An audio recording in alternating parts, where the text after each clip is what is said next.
Baiklah, sekarang kita akan mulai mengerjakan contoh soal kedua. Di sini kita diminta untuk menghitung statement of cash flow ya. Dari satu perusahaan ini dia diberikan data untuk tahun 2017 dan 2018 di balance sheet-nya. Semua angka dalam juta dolar, ini adalah sisi asetnya. Di sini ada sisi liabilities dan di sini ada sisi owner equity. Nah, kemudian kita diberikan juga data income statement di sini dari revenue sampai net income-nya. Nah, semua angka itu dalam juta dolar, kecuali earning per share dan dividen per share. Di sini sudah angka dalam dolar biasa ya. Jadi ini adalah earning per share per lembar saham, dividen per share per lembar saham. Berarti ini adalah dividen per share-nya 1,53 dolar per lembar saham. Lalu ada keterangan tambahan, ada 190,9 juta lembar saham yang beredar. Jadi, bagaimana cara membuat statement of cash flow-nya? Untuk memudahkan, kita akan menggunakan Excel ya. Nah, di sini ini Excel-nya sudah kita copy datanya, baik itu data balance sheet maupun data income statement. Nah, untuk membuat statement of cash flow, yang pertama kita lakukan adalah kita menghitung perubahannya, perubahan di sisi balance sheet. Nah, kita tulis terlebih dahulu ya change-nya. Ini tahun 2018 dikurangi tahun 2017. Nah, berarti yang di sini ada kenaikan kas 50 dolar, ada kenaikan account receivable, ada kenaikan account receivable 164 dan seterusnya. Nah, di sini kita kopikan untuk mencari perubahan baik di sisi account payable, notes payable, other current liabilities dan seterusnya. Nah, yang perlu kita perhatikan di sini adalah ini adalah untuk owner's equity-nya itu tidak dipisahkan antara common stock dan additional paid in capital dan accumulated retained earning di sini. Sementara yang kita hitung di statement of cash flow itu hanyalah perubahan di sisi common stock dan additional paid in capital, tidak memperhitungkan perubahan di retained earning. Karena apa? Karena retained earning kan sebenarnya kan didapatkan dari bagian dari net income yang tidak dibagikan kepada investor dalam bentuk dividen atau ditahan oleh perusahaan. Nah, untuk sisi net income sendiri, ini kan sudah dihitung menjadi cash flow di sisi operasional, sisi operating. Nah, jadi kalau misalnya kita hitung lagi di sini perubahan addition to return earning di sini, nah itu akan double counting di sini. Makanya yang kita hitung di sini hanyalah perubahan common stock dan additional paid in capital. Nah, berarti kita harus pisahin nih mana yang perubahan common stock dan additional paid in capital, mana yang perubahan accumulated retained earning.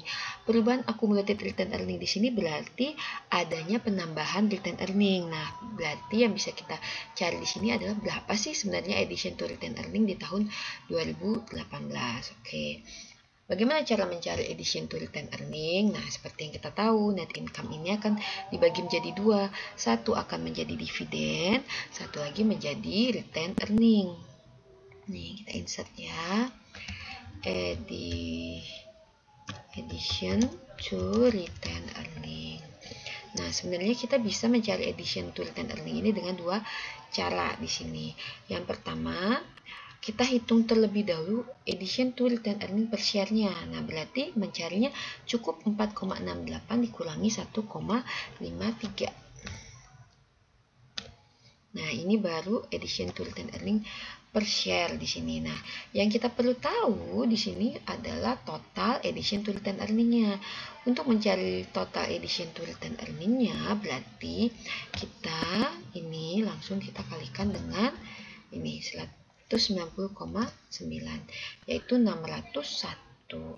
Atau kita bisa juga mencarinya dengan cara yang pertama kita cari terlebih dahulu total dividen yang dibagikan itu berapa. Total dividen yang dibagikan itu 292. Berarti sisa dari net income ini yang tidak dibagikan dalam bentuk dividen itu adalah nih 601. Jadi sama saja ya. Jadi kalau misalnya dilihat di sini net income ini kalau mau di satuannya per lembar saham berarti menjadi earning per share. Earning per share 4,68 itu dapat dari mana? Dapat dari 893 dibagi ini 4,68. Nah, dari 4,68 ini yang menjadi dividen 1,53, yang tidak menjadi dividen 3,15. Total dividen yang dibagikan adalah 292 juta. Kemudian total addition to return earning itu ada 601 juta dolar. Nah, kita lihat nih, ternyata perubahan return earning itu adalah 601 juta dolar. Sementara perubahan di owner's equity pun juga 601 juta dolar. Nah, bisa kita pastikan di sini bahwa perubahan owner's equity ini disebabkan karena ada perubahan addition to return earning, bukan karena ada perubahan di sisi common stock maupun additional paid in capital. Nah, sekarang kita akan membuat statement of cash flow-nya. Ini statement of cash flow ya. Nah, pertama, untuk membuat statement of cash flow, kita tulis terlebih dahulu cash pada beginning 2018. Kas pada beginning 2018 berarti menjadi kas akhir tahun 2017. Kita ambil di atas. Kemudian untuk membuat statement of cash flow, kita bedakan aktivitasnya menjadi 3, yaitu dari segi operating activity, investment activity, maupun dari segi financing activity. Sekarang dari segi operating activity ya, Nah, di sini dari segi operating activity mencarinya dengan cara net income, lalu ditambah net income terlebih dahulu ya, net income, ambil di sini net income-nya ditambah dengan depreciation di sini.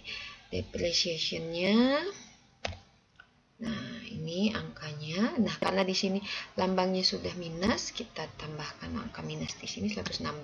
Ini angkanya minus maksudnya untuk mendapatkan EBIT berarti 5.000 dikurangi 2006 dikurangi 1.740 dikurangi 116. Sementara nilai depreciation itu sendiri adalah 116 di sini ya. Oke, 116.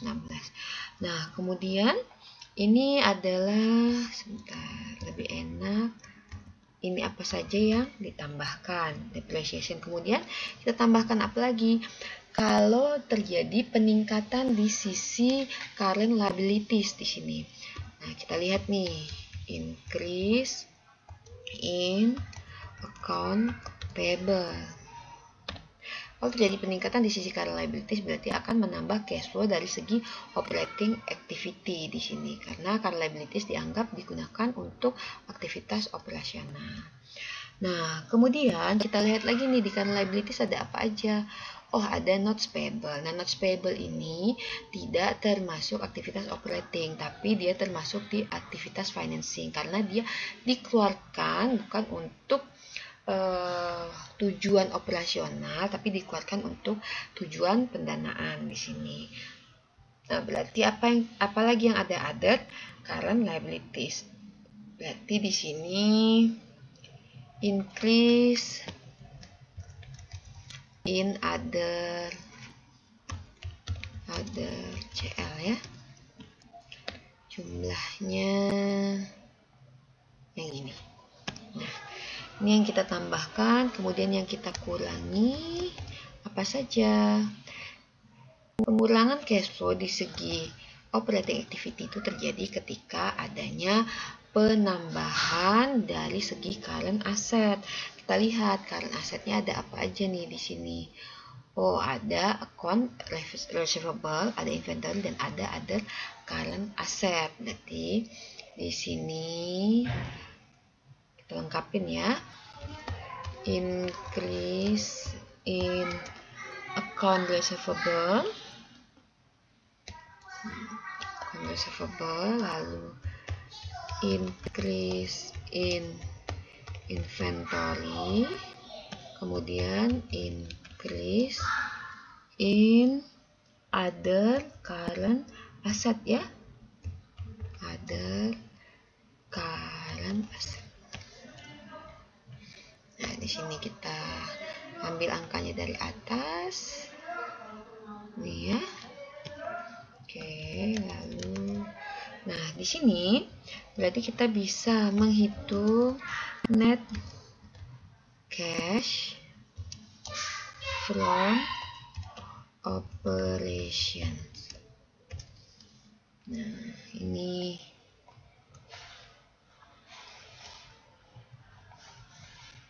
kelihatan ya. Nah, di sini berarti net cash-nya adalah net income, lalu ditambahkan dengan ini, lalu dikurangi dengan jumlah ini.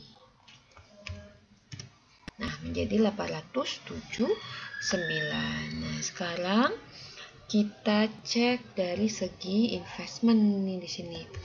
Investment activity. Nah, di segi investment ini kita lihat ada nggak penambahan di sisi fixed assetnya.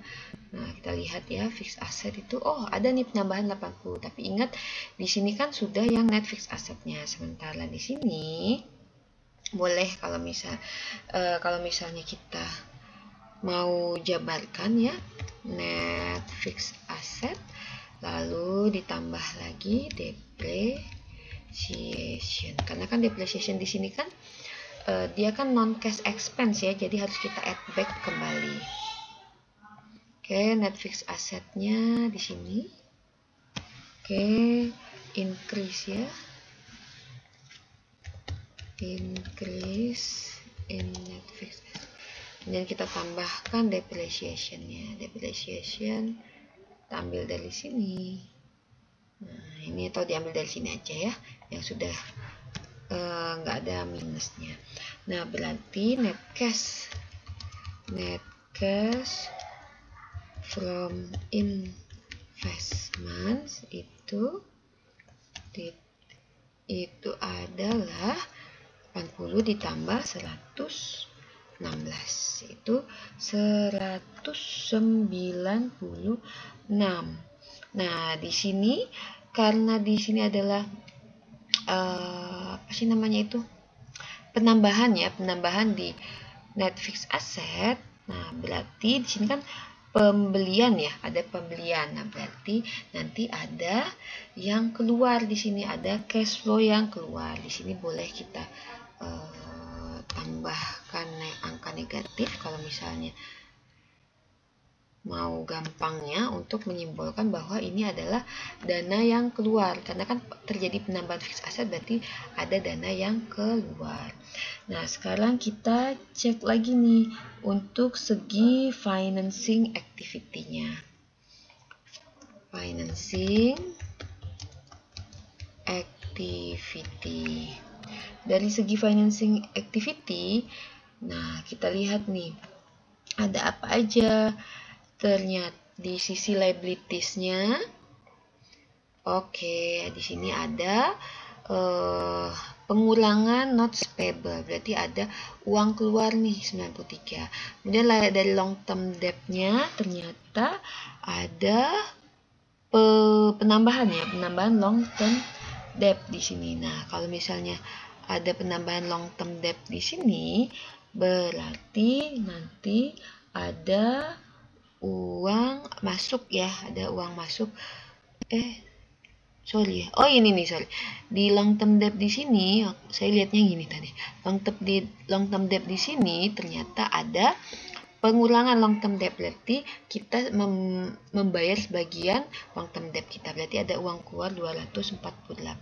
Nah, kemudian dari segi owner's equity, nah seperti yang saya jelaskan tadi bahwa ini disebabkan oleh addition to retained earning, berarti tidak ada penambahan maupun pengurangan common stock. Nah, tapi ingat di sini kita membayarkan dividen yang kita bayarkan itu ada 292. Oke, di sini kita lihat nih, oh ternyata ada decrease in notes payable.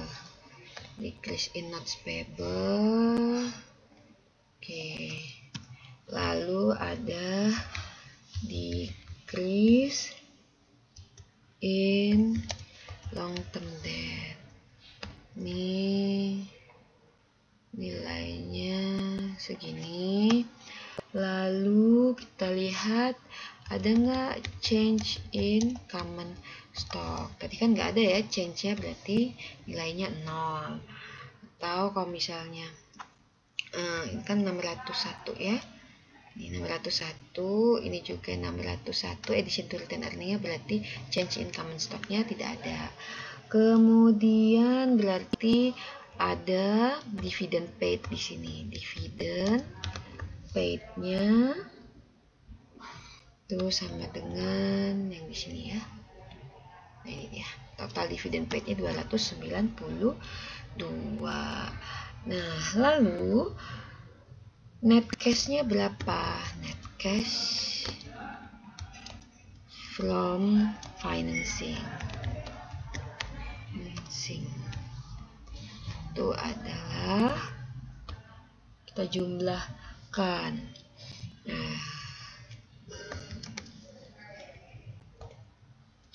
Nah, perlu diingat di sini kita tambahkan negatif ya, karena kan ada uang keluar di sini. Nah, jadi minus ini ada, kita bulatkan terlebih dahulu ya, kan semuanya dalam pembulatan. Ada uang keluar tuh minus 633. Jadi kalau di sini net increase in cash-nya berapa? Nah, kita lihat nih, cash di awal tahun adalah 58. Lalu kita tambahkan ini dari operation, kemudian di sini ada pembelian fixed asset, kemudian ada uang keluar untuk ini ya, untuk pembayaran notes payable, pembayaran long term debt, kemudian untuk pembayaran dividen. Nah, ternyata di sini ini kan kita mau lihat net increase-nya doang ya. Net increase-nya berarti kita belum tambahkan dengan cash awal tahun. Net increase-nya 80. Nah, kita lihat nih, berarti cash akhir tahun end of year 2018. Nah, di awal kita punya cash 58. Kemudian terjadi peningkatan cash 50. Dapat dari mana? Dapat dari net cash from operation, dikurangin yang ini, dikurangin 196, dikurangi lagi 633. Dapat net increase in cash-nya 50. Berarti sekarang cash end kita adalah ditambahkan dengan net increase-nya, yaitu 108. Kita cek di atas, benar nggak 108? Oh, ternyata benar. Cash di akhir tahun 2018 itu adalah 108. Berarti pengerjaan statement of cash flow kita sudah betul ya, 108. Nah, sekarang kita balik lagi ke materi. Nah, sini ya 108. Nah, sekarang kita diminta untuk menghitung masing-masing rasio ya, mulai dari liquidity ratio. Nah, ini kan kita tinggal masukkan ke dalam formula ya. Yang pertama, current ratio-nya itu adalah current asset dikurangi current liabilities. Datanya sudah ada, nilainya adalah 1,09 kali. Nah, berarti secara general kesehatan perusahaan ini masih bagus ya, karena current asetnya mampu menutupi current liabilities-nya karena lebih dari 1. Nah, quick ratio-nya itu pasti lebih rendah dibandingkan current ratio. Cash ratio juga pasti lebih rendah dibandingkan quick ratio, karena di sisi quick ratio ini current aset yang digunakan untuk membayar liabilities dikurangi dengan inventory, karena inventory dianggap aset, current aset yang likuiditasnya itu tidak begitu tinggi, jadi perlu waktu untuk melikuidasi inventory di sini. Nah, berarti untuk setiap current liabilities itu mampu ditutupi oleh current asset dikurangi inventory sebanyak 0,84 kalinya. Nah, kemudian dari sisi cash di sini setiap 0,05 cash setiap satu current liabilities itu mampu ditutupi oleh 0,05 kali cashnya, gitu ya. Kemudian net working capital to total asset. Nah, di sini terlihat bahwa setiap satu satuan total aset itu net working capitalnya itu ada 0,03 atau 3%. Jadi proporsi net working capital dibandingkan total aset itu adalah 3%. Nah, kemudian untuk interval measure-nya ini memperlihatkan bahwa current asetnya itu mampu membiayai operating asetnya, daily operating asset itu selama 211,2 hari jika tidak ada pemasukan lainnya. Nah, kemudian untuk long term solvency kita lihat ada total debt ratio. Ini rasionya 50,62%. Berarti di sini total asetnya itu ada bagian total debtnya itu adalah 50,62%. Sisanya barulah si equity. Ini debt to equity nilainya 1,03 kali. Jadi setiap satu ekuitas itu dia punya debt 1,03 kalinya. Equity multiplier berarti ini total aset dibagi dengan total equity. Berarti setiap satu total equity itu dia untuk setiap satu total equity itu total asetnya itu sebanyak 2,03 kalinya. Nah, di sini untuk long term debt ratio berarti long term debt dibagi dengan long term debt plus total equity. Ini biasa juga disebut dengan kapitalisasi ya di sini ya. Nah, di sini persentase long term debt-nya dibagi dengan total kapitalisasinya adalah 23,35%. Nah, kemudian kita lihat di coverage ratio masih masuk di untuk solvency ini ya. Nah, EBIT-nya itu untuk yang pertama times interest earn, berarti EBIT-nya itu mampu menutupi interest-nya itu sebanyak 162,57 kali. Kemudian untuk cash coverage, cash coverage kan di EBIT ini kan masih ada bagian yang non cash item ya, tambah add back depreciation, berarti cash coverage-nya itu mampu menutupi interest-nya itu 179,14 kali. Nah, kemudian sekarang masuk ke asset management ratio, inventory ratio di sini. Inventory turnover-nya berarti dalam setahun terjadi perputaran inventory menjadi barang yang terjual itu sebanyak 4 kali. Kemudian day sales in inventory, berarti berapa sih waktu yang dibutuhkan untuk satu inventory itu bisa terjual, ternyata butuh waktu 91 hari. Nah, kemudian receivable turnover di sini berapa perputaran account receivable dalam setahun? Dalam setahun terjadi perputaran piutang itu 4,33 kali. Berarti mulai dari kita menjual barang sampai kita collect lagi itu dalam setahun itu bisa 4,33 kali. Nah, kemudian berapa hari yang dibutuhkan untuk collect piutang itu? Ternyata butuh waktu 84 hari. Nah, kemudian kita lihat total asset turnover. Di sini ada total asset turnover, sales dibagi total aset. Nah, nilainya ini di bawah 1 ya, 0,89 kali. Jadi dalam setahun itu total asetnya itu tidak mampu mengenerate 1 kali salesnya di sini. Nah, ini kan agak kurang lazim ya. Biasanya harusnya sih lebih dari 1 kali, khususnya untuk perusahaan yang punya fixed asetnya tinggi, harusnya bisa mengenerate sales lebih cepat di sini dalam setahun. Kemudian net working capital turnover di sini sales dibagi net working capital, berarti dalam setahun perputaran net working capital untuk mengenerate sales itu sebanyak 28,9 kali. Fixed asset turnover-nya berarti sales dibagi net fixed asset dalam setahun itu Net fixed asset itu bisa mengenerate sales sebanyak 1,45 kali di sini. Nah, kemudian profitability measures di sini, ukuran untuk profitability ada profit margin itu 17,86% ya. Net income dibagi salesnya ada 17,86%.